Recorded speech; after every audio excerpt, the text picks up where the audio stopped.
नमस्कार दोस्तों, आज मैं शेयर कर रहा हूँ स्वामी विवेकानंद के कुछ विचार। शीर्षक है कर्म ही उपासना है। सर्वोच्च मानव कर्म नहीं कर सकता क्योंकि उसके लिए कोई बंधनकारी तत्व नहीं रह जाता, न आसक्ति और न अज्ञान। कहा जाता है कि एक बार एक जहाज चुंबक के पहाड़ के पास जा निकला, जिससे उसके सारे कील और पेच खींचकर निकल गए और वह टुकड़े टुकड़े हो गया। अज्ञान की दशा में ही कर्म का संघर्ष रहता है, क्योंकि हम सब वास्तव में नास्तिक हैं। ईश्वर में सच्चा विश्वास रखने वाले कर्म नहीं कर सकते। हम सभी न्यूनाधिक मात्रा में नास्तिक हैं। हम न तो ईश्वर को देखते हैं और न उस पर विश्वास करते हैं।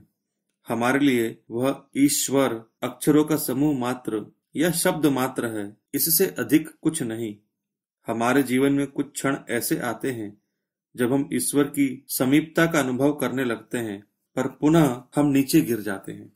जब तुमने उसे देख लिया, तब संघर्ष किसके लिए रहेगा? भगवान की सहायता करना। इसके बारे में हमारी भाषा में एक लोकोक्ति है कि हम विश्व के निर्माता को क्या निर्माण कला सिखाएंगे। अतः सर्वोच्च कोटि के लोग कर्म नहीं करते। जब कभी फिर तुम ऐसी मूर्खतापूर्ण बातें सुनो कि हमें भगवान की सहायता करनी चाहिए अथवा उनके लिए यह करना चाहिए या वह करना चाहिए, तो इस बात को याद रखना, ऐसे विचार ही मन में न लाओ। ये अत्यंत स्वार्थपूर्ण है।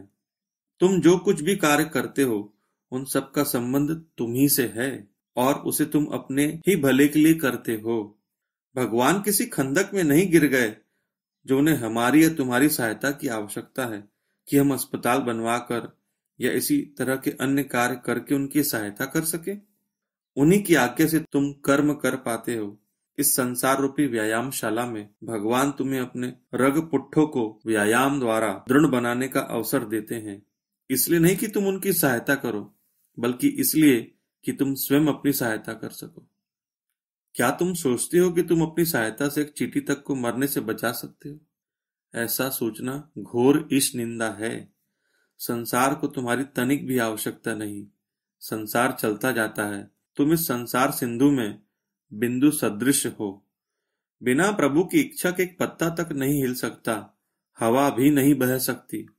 हम धन्य हैं जो हमें यह सौभाग्य प्राप्त है कि हम उनके लिए कर्म करें, उनको सहायता देने के लिए नहीं। इस सहायता शब्द को मन से सदा के लिए निकाल दो। तुम किसी की सहायता नहीं कर सकते। यह सोचना कि तुम सहायता कर सकते हो महा अधर्म है, घोर ईश निंदा है। तुम स्वयं उनकी इच्छा से यहाँ पर हो। क्या तुम्हारे कहने का यह तात्पर्य है कि तुम उनकी सहायता करते हो? नहीं, सहायता नहीं, तुम उनकी पूजा करते हो। जब तुम कुत्ते को एक ग्रास खाना देते हो, तब तुम कुत्ते को ईश्वर रूप से पूजा करते हो। ईश्वर उस कुत्ते में है, कुत्ते के रूप में प्रकट हुआ है। वही सब कुछ है और सब में है। हमें उसकी आराधना करने की आज्ञा प्राप्त है।